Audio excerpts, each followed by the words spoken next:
and have the sexy life that we all desire and crave. Especially us high achieving, successful people, the last thing we want to do is bring our guard down. We want people to think the world of us and to praise us and admire us and respect us. But you and I both know that that is not always sustainable. That you have to do things differently to get that trajectory. You know that you can use your success to attract the right partner. The right partner. Why do I say it that way? Well, because you can also use your success to attract the wrong partner. Gold diggers, women who are just addicted to lifestyle. Men, now men can be sugar babies, men who are, oh, this is a good one. Men who are attracted to successful women, but they don't have what it takes to sustain a strong woman. It's like when things get hard, this is a complaint for a lot of strong women, is like when things get hard, he's like, oh, I don't know what to do with that. And so he likes the success and the idea of her, but he doesn't actually have the capacity to bring the skills that are going to help support her relationally. So how do you use your success in the right way to attract a partner? We as human beings, we're always curious about how to enjoy life more, how to make our lives better. More evolved people, I should say, people who are looking to better themselves. You can use your success, the things that have made you successful, to add value to that person's life by teaching them new things. I'll never forget, I was very young. I was freshly out of a divorce, and I remember meeting a very successful guy, and we were dating, and I remember asking him questions. I was super young, in my 20s, and I said, how have you achieved this success? And I'll never forget what he said. He said, are you open to doing things differently? And that's just it. When you're with someone, it's the idea of adding value to their lives. And so it's, what have you learned through the success that you can then bring value to their life? Whether it's teaching them something new, adding different experiences to their life.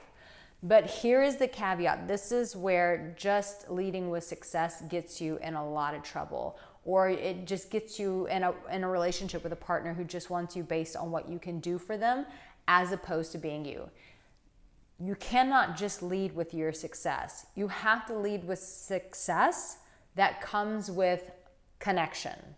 And this is the difficult part for very successful people, is we know what has made us a success in the workplace, but that doesn't always translate when it comes to relationships. And that is a whole other conversation that I would be happy to support you with coaching. But the thing is we know what makes us successful at work, but we haven't always translated those skills into our relationships, or we don't think that they will work in relationships. But most of the time, the things that make you successful at work, there are ways that you can translate that into a relationship and be really successful in the relationship. But it's, as human beings, as I said, we're all very curious. We want to learn something. We want to experience things new. So you can bring that to the relationship, but you cannot stop there. At the end of the day, if you want to be loved for you, if you want a partner who's going to be a real companion, someone who has your best interest at heart, someone who genuinely respects you and admires you, they have to feel connected to you. If they don't feel connected to you and the connection is only based off of your success, then you've set yourself up for being loved for what you do and not for who you are. And this goes into some real childhood programming, which is stuff that I work with my clients on, because we almost get comfortable with that. As much as we give lip service and say, oh, I want someone to love me for the real me, most of us have been so conditioned to perform for love. And so when someone just accepts us for our success, we can mix that up and think, oh, this person can actually love me. But it's that same feeling that you associate with from childhood, that your parents maybe approved of you when you were achieving something, or you felt like you needed to prove them wrong so that in hopes one day they will love you. This is not what we want to do in relationships. You don't want to keep that dynamic at a performance-based level. You have to translate that into, okay, this is what I have done. This is what I have accomplished, but pay attention to the but. I like big buts and I do not lie. The big but is, this is what I've done. This is what I have accomplished, but this is who I am. And that will take courage. That may be a whole skill set that you don't know how to do, because you couldn't lead with that while building your success. Because if you did, maybe someone would take advantage of you, or it wasn't the path that was necessary to get to where you are. But in order to sustain a relationship that is real, that is genuine, with a partner who is genuinely there because of you and not what you can do for them, will require for them to connect with who you are.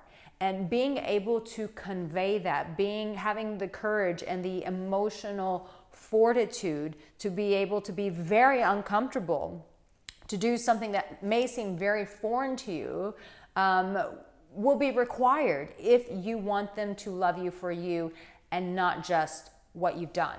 So the success, that can be a great initiation to beginning the connection process, but it cannot be the end. It has to be just an introduction. It cannot be, and this is where the relationship stays at. It has to come from, you are connected to me. I'm allowing you to see me. I'm allowing you to be the real me.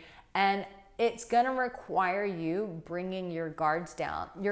And most of us don't, especially us high achieving successful people, the last thing we want to do is bring our guard down. We want people to think the world of us and to praise us and admire us and respect us. But our highs and our accomplishments are just one aspect of who we are. It's also our lows that have been our defining moments. And the courage and the emotional fortitude that I speak of is having that capacity to allow people to be with you also in those lows. If not, then they're only going to love you for what you can do and for being a high energy, high accomplishing individual. But you and I both know that that is not always sustainable, that when we are behind closed doors and we feel like shit, or we've been beaten up by a day, that it's in those moments when we need people the most. But it will require you to be courageous to allow people to be there in those moments. And if that is completely foreign to you, then I completely think that you need to get real with yourself about how much access you are actually allowing people to have to you. And if that is a real challenge and problem as to why you never feel loved and seen and accepted for the real you. And if that's you, then go to my website, get coaching with me. Let's change that so that you can have a real rewarding life that you don't have to deny yourself of any longer. I want to know in the comment section, also like this video because it will definitely help me out, but in the comment section, I want to know if this spoke to you. And to be discreet, you can just write the word rewarding. Make it very simple. Also subscribe, because you will get notified if you turn on the bell about more of my videos. But listen, we all want to be loved for ourselves, but we have to do things differently. Doing the same thing day in, day out will only continue to get us the same results. Just like in business, if you see that things are not making movement, if it's not making progress, you have to do things differently to get that trajectory. It's the same thing in relationships. It's the same thing in connecting with people and relating to people and being loved. We have to do things differently if we want to see the growth, the fulfillment, and have the sexy life that we all desire and crave.